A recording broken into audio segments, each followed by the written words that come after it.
SWX has this season's exclusive pass, bringing you into the locker room, onto the field, and inside Saints football. This is Carroll College Saints Insider. Welcome into another edition of Saints Insider alongside Saints wide receiver Joe Farris. I'm Jeremy Schnell here from the bleachers at Burton Ernie's. And Joe, tough loss yesterday, but let's get to know you a little bit. Joe, what makes you go on game day? What kind of player are you on game day? What type of person are you on game day? Just excited. Every Saturday you get to play is always fun with your teammates that you're grinding with all week. You put in a lot of work, so losses like yesterday were kind of tough just because we were working for 2 weeks for that game. But we start again today, going at it next for Western. Got a whole nother week to grind and just going out there and playing with my boys. What type of wide receiver would you say you are? I play in the slot. I'd say maybe kind of like a possession receiver. I'm not as crazy fast. That's kind of Shane's deal. But I catch it mostly everything. Don't have a lot of drops, but possession, I'd say. When it comes to yesterday's game, it was a tough loss. But what was the message from Coach in the locker room after the game? We just, didn't do things right. We beat ourselves up with penalties. Didn't seem exactly ready to go, didn't execute, but nothing to hang our heads about. It's a new week. We're playing a completely different team, so it's time to prepare for them and wash last week and forget about it. Something I was talking to the coaches about were that you guys aren't too injured this year, that you have a lot of guys that are able to step in and continuously just get out there on game day. How is that going to help you against Western? Obviously having everyone on your team healthy is a big deal. In years past, we've had quite a few injuries, but this year we've managed to stay pretty healthy with the exception of a couple guys. But just having your team at full strength is huge. Having everybody you want to play is a big deal. And when it comes to Devin Bridgewater, it's your first year catching balls from him. How's he doing so far this season? He's doing really well.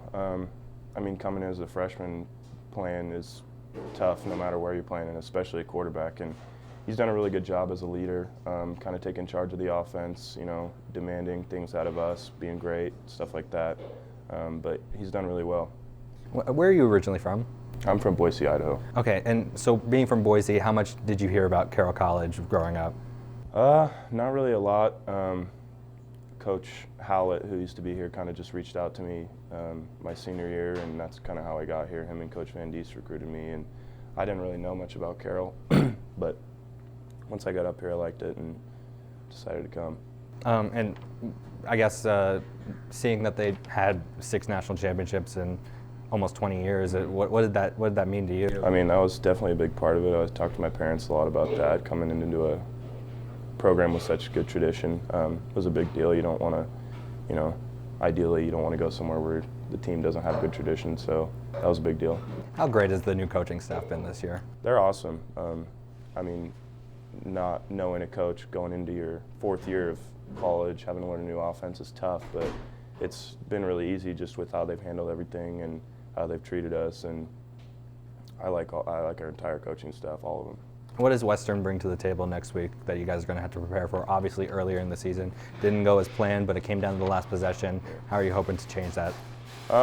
Just watch the tape from the first game. They're a good team, obviously. They may have won, lost, or they haven't lost, but they've got really good players on defense, and so us game planning against them is just kind of taking what we did well from the first game and building on that, and going in that game confident, not scared of anything, and just ready to play. All right, thank you, Joe. Yeah, appreciate it. As Shane Sipes joins us now here on Saints Insider, wide receiver for the Saints as well. And Shane, obviously a tough loss yesterday. How do you think that one went? And there's just a lot of things that didn't go our way. There's a lot of penalties on us, so that didn't help us in any way. And we just kind of got outplayed, outcoached. So just kind of build on that for next week, see what we can change and do better next week. 3 touchdowns for you this season. What have you been seeing out there so far?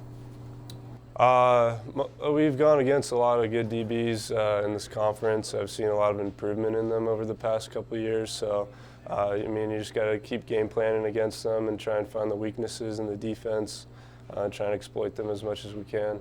You had 7 last year and now 3 this year. Are you hoping to get back to that number this year, or just trying to help the team out however you can? Yeah, I mean, those aren't really the biggest concern. I mean, as long as we get the win, as long as we get someone in the end zone. You know, we've been averaging quite a few touchdowns per game. I mean, obviously, last game was an exception, but hopefully we can just keep that going. But yeah, that's not really a huge concern for me, just as long as we get someone else in there. How do you think Bridgewater's been playing so far this year? He's been doing really well.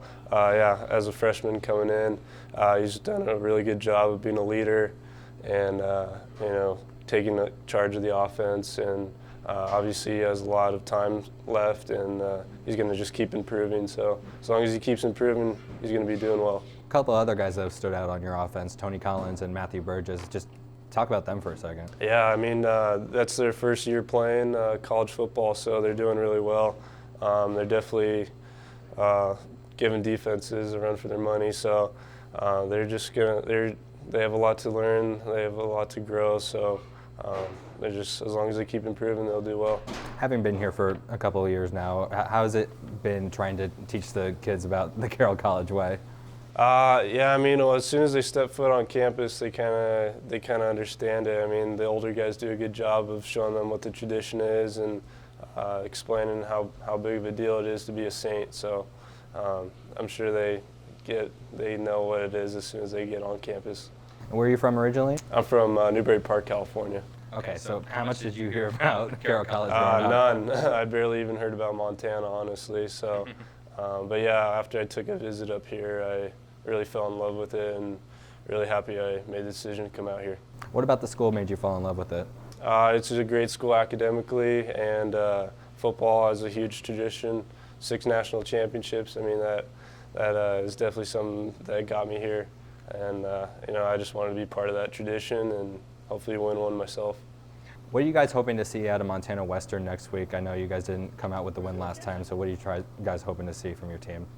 Yeah, obviously we want to get that win this week. I mean, it was a battle last time we played them. They're a physical team. They're a good team. So to come out with the win, it would be big and kind of put us back at where we plan to be, and hopefully set us on an upward trend for the rest of the season. What does their defense kind of bring to the table? They're very physical. They're a very fast defense.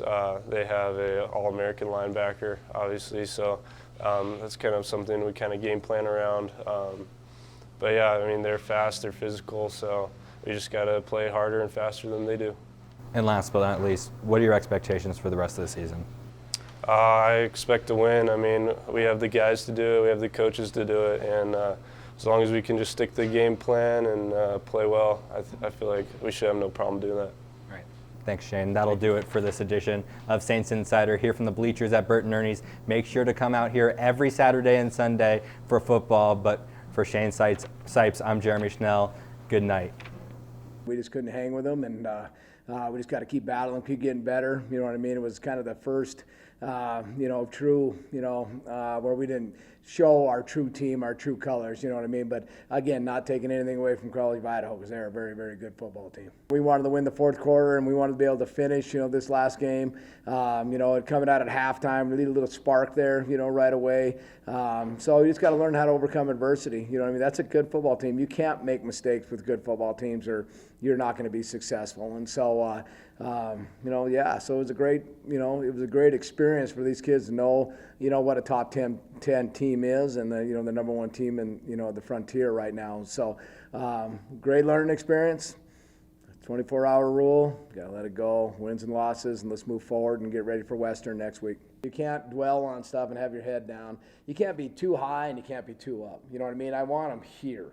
You're going to get a little couple bumps here and there. Let's just keep going. We'll keep going.